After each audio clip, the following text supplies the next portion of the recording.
Good morning, students. Here we are once again with our online classes for class 11 geography. Yesterday we finished the topic of volcano. We studied about the types of volcano and we also have done the intrusive forms which are formed during the volcanic eruptions within the crust. We will continue the chapter that is interior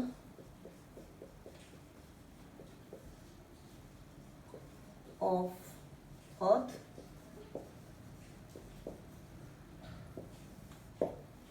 And today's topic is the indirect source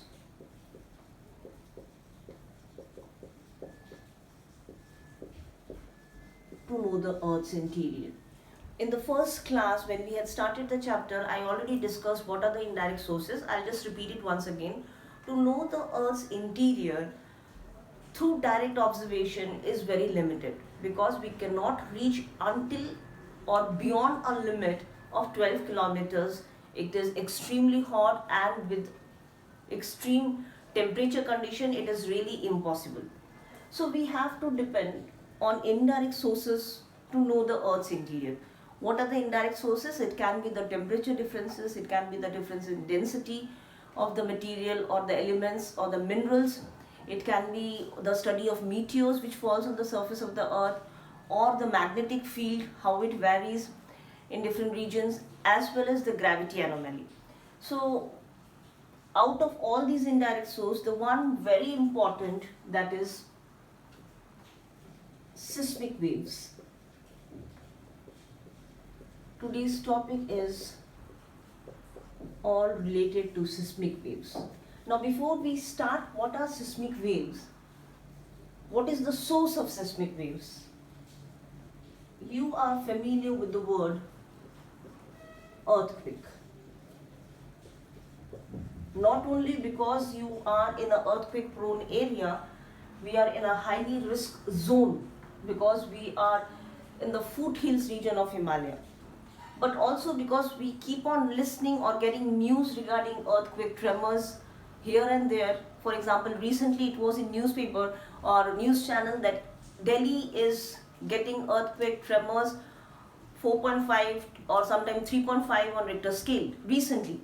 So we are all aware of the word earthquake. Now what is basically earthquake? Once again we'll repeat it. Earthquake, the simple meaning is a tremor on the surface of the earth. And this tremor comes because of the shaking of the earth, or you can say earthquake is shaking of earth's crust. This shaking of the earth crust generates energy, and this energy generate waves which travels all over the surface of the earth, as well as it goes below the earth's surface.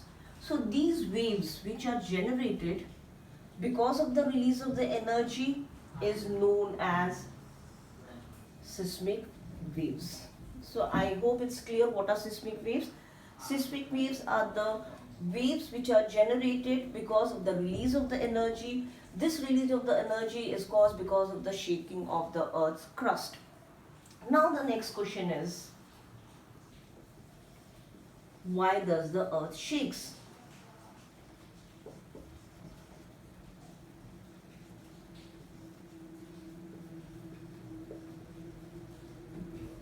It means what are the reasons for occurring an earthquake in a particular region. If we talk about the reason of earthquake, you need to know that your earth is made up of tectonic plates. In the last class, we already discussed about that all the continents of the earth are basically plates which are resting upon a weak layer known as asthenosphere. Now, whenever there is a movement of plates, in the last class while doing volcanic eruption, we discussed about the plate movement, that is one kind of plate movement that was, if you remember, with the help of a diagram I had explained what is this type of plate movement. This is a divergent plate movement, and because of divergent plate movement we had seen how a volcanic eruption takes place. Now in a similar way there are other plate movements which brings an earthquake. Now what are those kind of tectonic plate movement? Sometimes the tectonic plates which are there in the form of basically our continents are plates, these plates are moved in different directions. One of this direction is moving away from each other, but there is one which move towards each other. When they move towards each other, we call it as a convergent plate movement. So, an earthquake can occur if there is a convergent plate movement. It means if two plates are moving close to each other. So, the condition will be either there will be a fold mountain between them as we see Himalayas. If not a fold mountain, sometimes it has been seen or noticed that this plate will be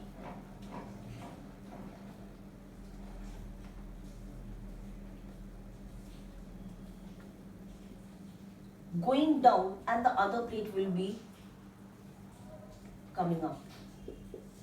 So one is going down below the other plate. So in these two conditions, we can find there can be a release of energy, and this release of energy is basically because of displacement of crustal rocks. And whenever there is a displacement of crustal rock along the fault lines are basically the weak zones.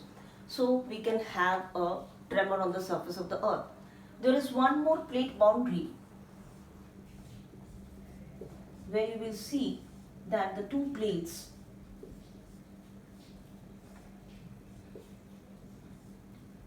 they slide against each other.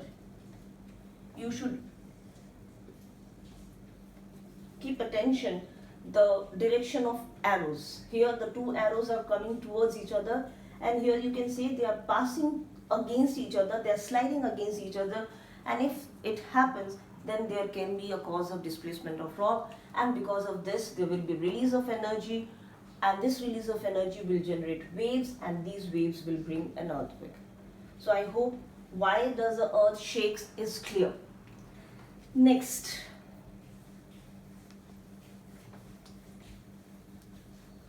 we come to the part what and how seismic waves affects. Now seismic waves affects, we all know that if we talk about the earth's interior, if this is the core of the earth, on top of it we have mantle, and mantle on top of it crust is resting on it. The seismic waves are taking place in this zone. Your mantle is divided into two parts, upper mantle and lower mantle. Your upper mantle is a very weak zone, that is the layer of asthenosphere. So your lithosphere is that layer where we find the seismic waves generate. Now this lithosphere is from the surface of the crust to a limit of 200 kilometers. So you should know that what and where does this originate. You will find the earthquake takes place, the release of energy is taking place between the surface to a depth of 200 kilometers.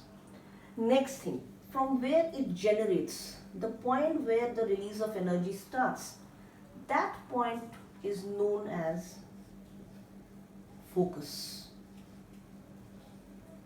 The release of energy beneath the surface which will generate seismic wave is known as focus.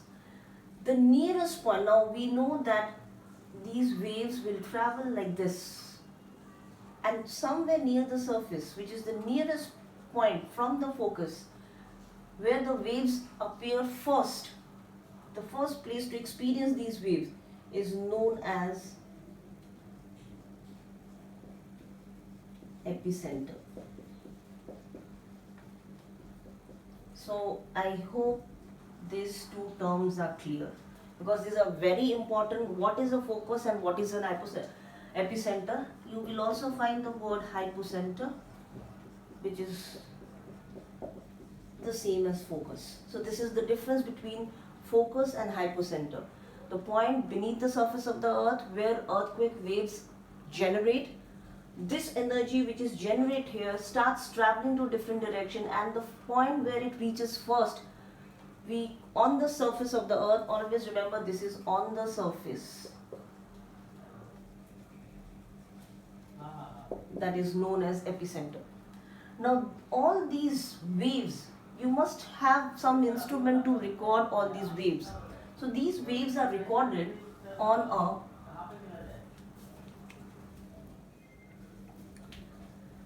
So there must be some instrument where we are recording these seismographic or the seismic waves, sorry.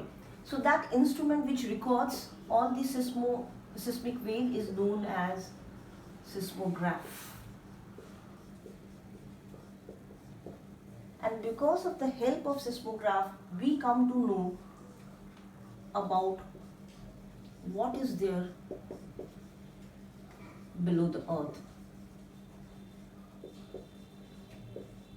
Because this seismograph helps us to tell us about the waves which are recorded on it. The first, P waves, S waves, L waves. So now we are going to study how P waves, S waves and L waves will help us to know the Earth's interior. So let's start about I hope this part is clear. So now, seismic waves. The seismic waves are divided into two categories.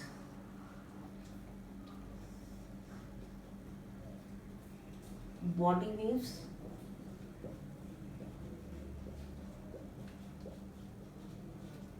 and surface waves.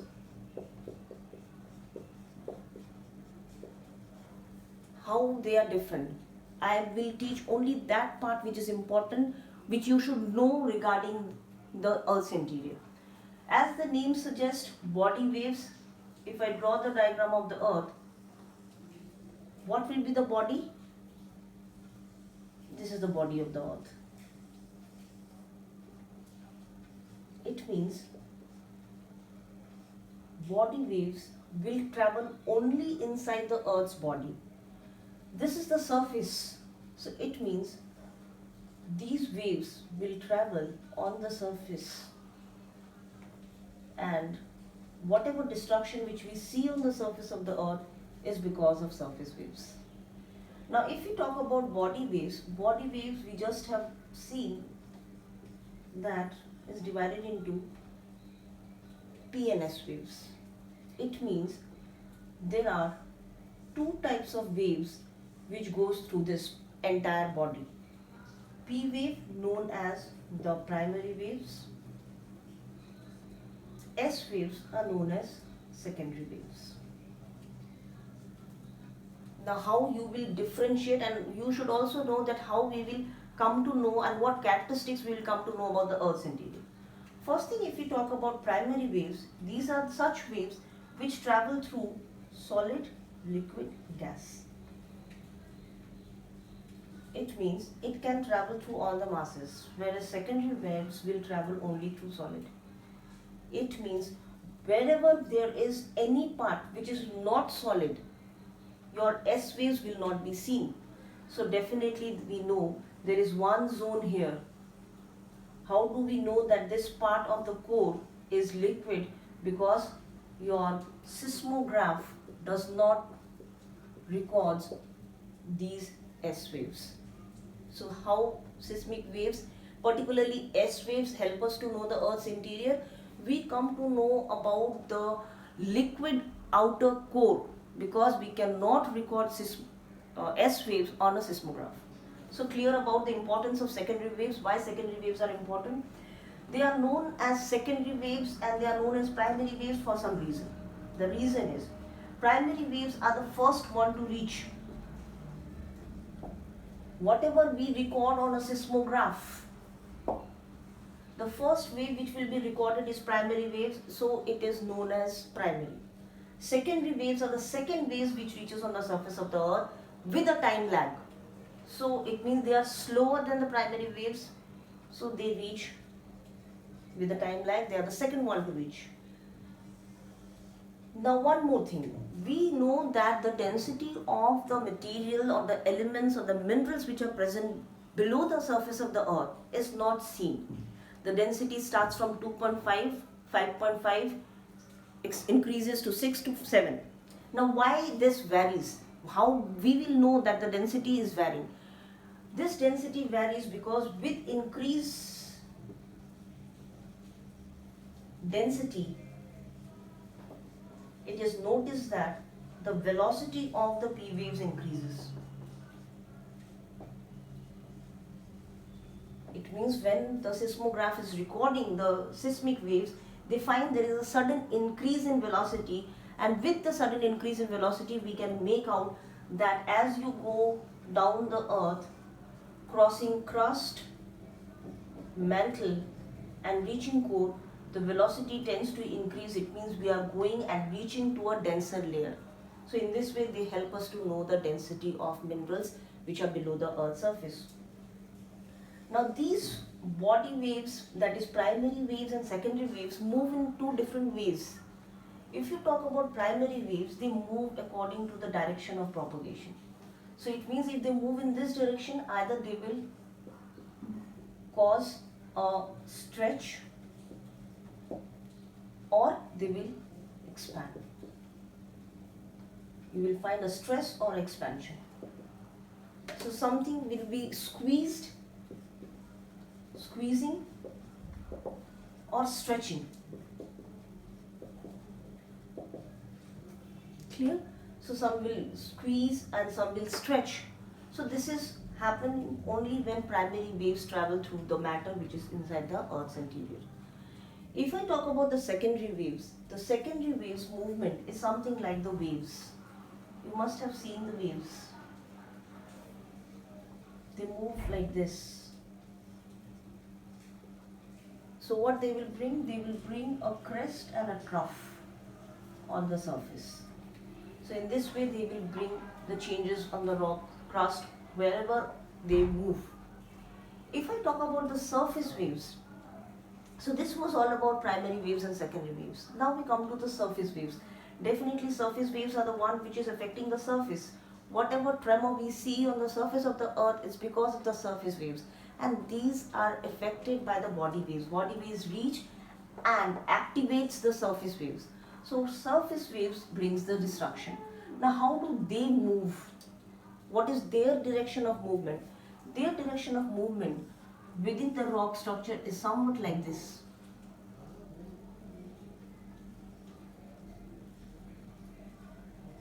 So they keep on rotating. So the ground shakes with that.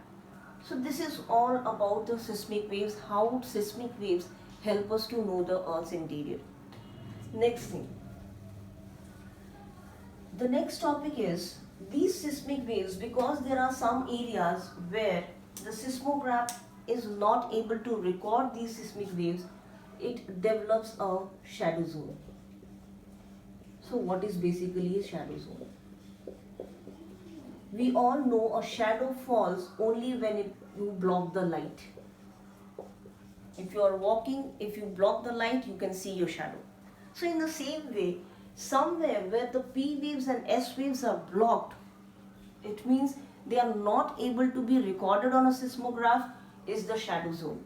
So in which region? From the center, from where it occurs, it is seen that from 105 degree to 145 degree, this zone where the earthquake waves generate, the P waves as well as the S waves are not recorded.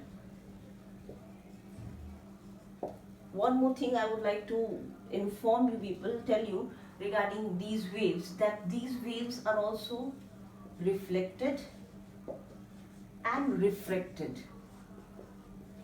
whenever there is a change in the density. So it means there must be some change. That's why the P waves are changing the direction and S waves are reflected. So that zone where the seismograph cannot record the P wave and S wave is your shadow zone. So clear about what are the types of seismic wave, how seismic wave help us to know about the Earth's interior. Now we come to the last part regarding the earthquake is why or what are the types of earthquake. Already we have discussed that earthquake occurs because of plate movement, and plate movement can be a transform plate boundary or it can be a convergent plate boundary. So there can be a volcanic activity which can trigger earthquake. Beside these two, because earthquake is basically, if we talk about earthquake, most of the earthquakes which occurs on earth, the major ones, are measured. There's a scale to measure, and there are two instruments. One is Richter scale, one is Mercalli scale. Now your Mercalli scale measures on the basis of intensity of earthquake, which can be seen by looking at the damage on the surface, by observing the damage on the surface. So the scale varies from 1 to 12. Usually we find wherever there is an earthquake, they measure it on the basis of Richter scale, because it doesn't measure the intensity, rather it measures the magnitude of that earthquake, and the scale varies 1 to 10. So if any earthquake which is more than 8 or 7.5, it is the most devastating one. This will cause a lot of destruction, and destruction can be in the form of breaking of bridges, cracking of roads, collapsing of buildings, uprooting of trees. And we know when an earthquake takes place what kind of problems we face because of electricity breakdown or communication network gets disrupted. So this is the scale. Now we were talking about the types of earthquake, and we have seen that earthquake is basically a natural event.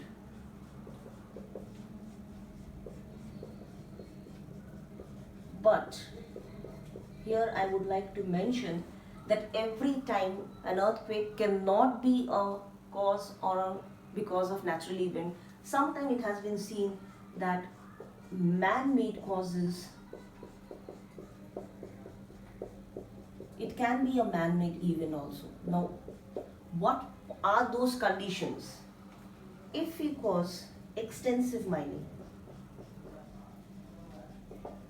if we do extensive mining, we will find that there is a lot of mining beneath the surface, then there can be displacement of rock, and we know if there is displacement of rock, there will be release of energy, and this release of energy will create waves.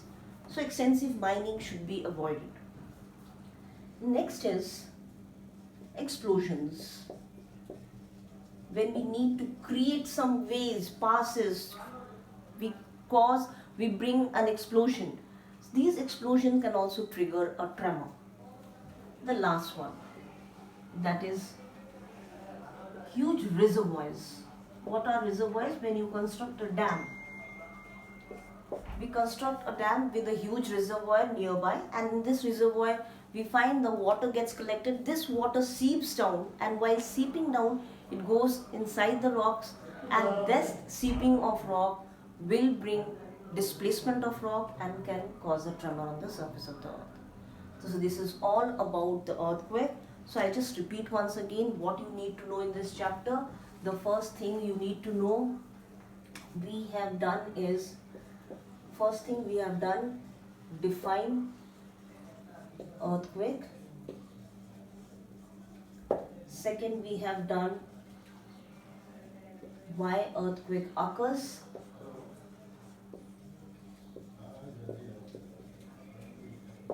Third, we have done what are the types of seismic wave.